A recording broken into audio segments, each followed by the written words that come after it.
नमस्कार मित्रों, आप सभी का स्वागत है आपके अपने YouTube चैनल सैफरन ट्राइबल में। आशा है आप सभी लोग सकुशल होंगे और आप सभी की मंगल कामनाओं के साथ चलिए शुरू करते हैं आज का ये अंक। 22 अप्रैल 2025 का दिन कोई भी भारतीय नहीं भूल सकता, ना ही भूलना चाहिए। उस दिन को आप सभी को पता है कि किस तरह से 22 भारतीय जो कि कश्मीर घूमने गए थे, उनको उनका धर्म पूछ के गोली मार दिया गया था।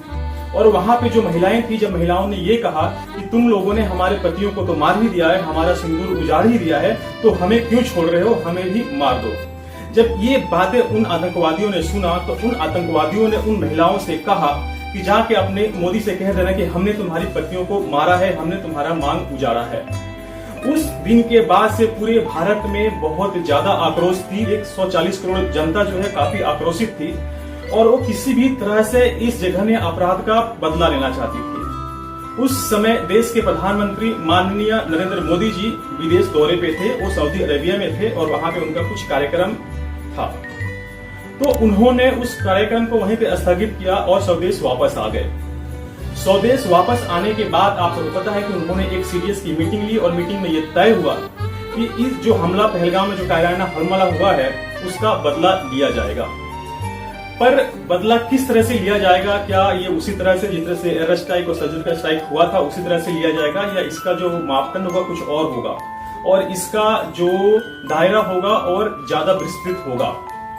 देश में जिस तरह से लोगों में आक्रोश था, देश के लोग चाहते थे कि इस समय इस घटना के बाद पाकिस्तान को ऐसी सबक सिखाई जाए कि उनकी पुरखे याद रखें, और हुआ भी यही।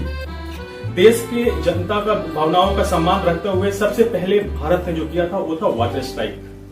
जो सिंधु जल समझौता जो पाकिस्तान के साथ भारत का था, जिसमें जो 80% जो पानी भारत का था वो पाकिस्तान को चला जाता था और 20% पानी जो था वो भारत में रह जाता था। ये पहले के जो सरकारें रही थी उनकी जो गलतियां की थी उसका खामियाजा था। तो सबसे पहले जो भारत की सरकार थी उसने वाटर स्ट्राइक किया और वाटर स्ट्राइक करने के बाद सबको यही लग रहा था कि शायद सरकार यहीं पे रुक जाएगी, पर सरकार यहीं तक नहीं रुकी और सरकार ने 5 और 7 तारीख को जो मई का जो दिन था, काफी 15-16 दिन निकल गए थे और लोगों को ऐसा लगा था कि सरकार इस समय कुछ करेगी नहीं, और विपक्ष से भी ऐसी ही बातें निकल के आ रही थी कि सरकार आखिर एक्शन कब लेगी। तो जब सरकार ने एक्शन लिया तो आप लोगों ने देखा कि किस तरह से देश की 2 बेटियों ने, भुवनिका सिंह और सोफिया कुरैशी जो इंडियन एयरफोर्स में पायलट्स थी, उन्होंने किस तरह से पाकिस्तान के 9 जो उनके आतंकी अड्डे थे उनको कैसे ध्वस्त कर दिया और उनको कैसे उड़ा दिया। इन दोनों महिलाओं की जो बहादुरी थी पूरे देश ने देखा और उन्होंने देखा कि इस देश की महिलाएं क्या कर सकती हैं।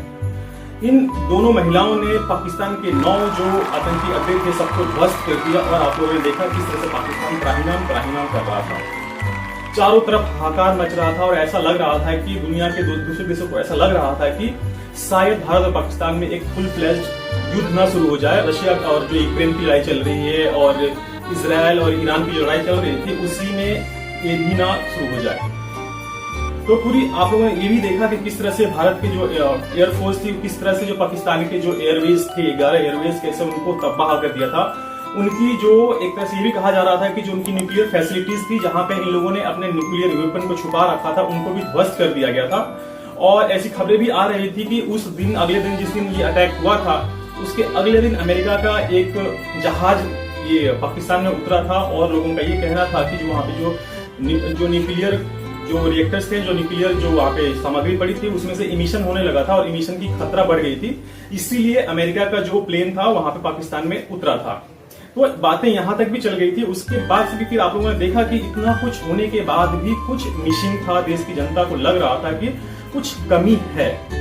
वो जो कमी थी वो ये कमी ये थी कि जिन आतंकवादियों ने हमारे नागरिकों को कत्ल करा था, जो हत्या करी थी कश्मीर में, वो आतंकवादी अभी भी खुले घूम रहे थे। देश की जनता, देश की विपक्ष, देश जनमानस है वो यही पूछ रहा था कि आखिर वो आतंकवादी कब मारे जाएंगे, उन आतंकवादियों का सर्वनाश कब होगा। तो इस क्वेश्चन को लेके काफी सारी उंगलियां सरकार पे उठ रही थी, सेना पे भी उठ रही थी। लोग कह रहे थे कि आखिर कब मारे जाएंगे। तो जो 22 अप्रैल को हुआ था उसका बदला जो हमारी सेना है, जो हमारी जम्मू एंड कश्मीर की पुलिस है, उसने लिया 28 जुलाई 2025 को। 28 जुलाई 2025 को आप लोगों ने देखा कि कश्मीर में कैसे वो तीनों आतंकवादी, जिनका नाम है सुलेमान, जिब्राम और हमजा, इसमें जो सुलेमान है वो यहाँ के ये जो कैराना हरकत वहाँ पे कश्मीर में हुई थी उसका मास्टरमाइंड बताया जाता है और कहा जाता है कि ये जो सुलेमान था यही उसका मास्टरमाइंड था और उसी ने ये पूरा का पूरा प्लान बनाया था कि जो वहाँ पे हमारे नागरिक हैं उनको किस तरह से मारा जाए, उनको किस तरह से मौत के घाट उतारा जाए। और जो ये मास्टरमाइंड था इसको जो हमारे देश की लीडर थी उन्होंने जब इनकी हत्या की और जब इनकी लाशों को देश के सामने रखा तो उनकी लाशें थी जो सख्त बिल्कुल पड़ी हुई थी, उनको देख के पहचाना नहीं जा रहा था। उनकी पूरा का पूरा जो खोपड़ी था वो अलग हुआ पड़ा था और उनके जो अंग थे शरीर के वो छत बिछत हुए पड़े थे।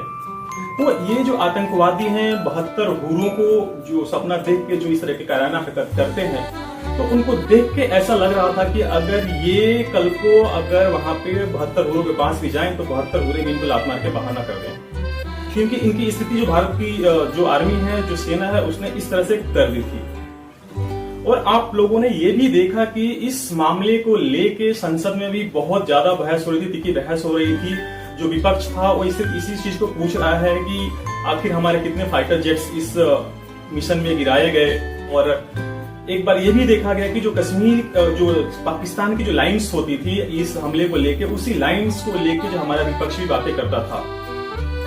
हमारा विपक्ष भी था वो पाकिस्तान के प्रोपेगेंडे पे ही चल रहा था, जो कह रहे थे कि नहीं हमने भी ये इंडिया के कुछ विमान गिरा दिए हैं, हमने भी कुछ वहां पे हमला किए हैं और भारत को काफी ज्यादा क्षति हुआ है। जबकि भारत की सरकार और भारतीय सरकार और भारत के जो विदेश मंत्री हैं उस चीज को नकारते रहे। भारतीय सेना ने भी नकारते रहे कि इस तरह का कोई भी घटना हमारे देश के साथ नहीं हुई है और हमारे यहाँ क्षति जो है बहुत ही मामूली हुई थी। लेकिन फिर भी जो हमारे देश के जो विपक्ष थे वो इस बात पे अड़ा हुआ था कि नहीं हमारे यहाँ भी क्षति हुई है, काफी जान माल का नुकसान हुआ है, उसको लेके वो बातें कर रहे थे। और आप लोगों ने 2 दिन से देखा भी है कि किस तरह से जो पार्लियामेंट में जिस तरह से बहस हो रही है और अमित शाह और मोदी जी जो इसमें बोलते हुए उन्होंने जिस तरह से सफाई दी, वो सारी बातें जो थी उन्होंने कहा कि जब ये ऑपरेशन चल रहा था, ऑपरेशन सिंदूर चल रहा था, तो इसमें जो 193 देश जो यूनाइटेड नेशंस में है उनमें से सिर्फ 3 देश थे जिन्होंने भारत का पक्ष नहीं लिया था। बाकी के जितने भी देश थे उन्होंने चुप की साधना ही मुनासिब समझा और कुछ देशों ने भारत के पक्ष में ही बयान दिए थे। तो जो 3 देश के बारे में मोदी जी जो इशारा कर रहे थे शायद वो 3 देश थे, वो शायद तुर्की हो सकता है, दूसरा चाइना और बांग्लादेश। क्योंकि भारत के जो रिश्ते तुर्की के साथ, बांग्लादेश के साथ और चाइना के साथ जो चल रहे हैं आप लोगों को पता ही है। ऑपरेशन सिंदूर के दौरान जो पाकिस्तान की तरफ से ड्रोन्स आए थे, जो मिसाइलें आई थी, वो भी बताया जा रहा था कि तुर्की के और चाइना के ही थे।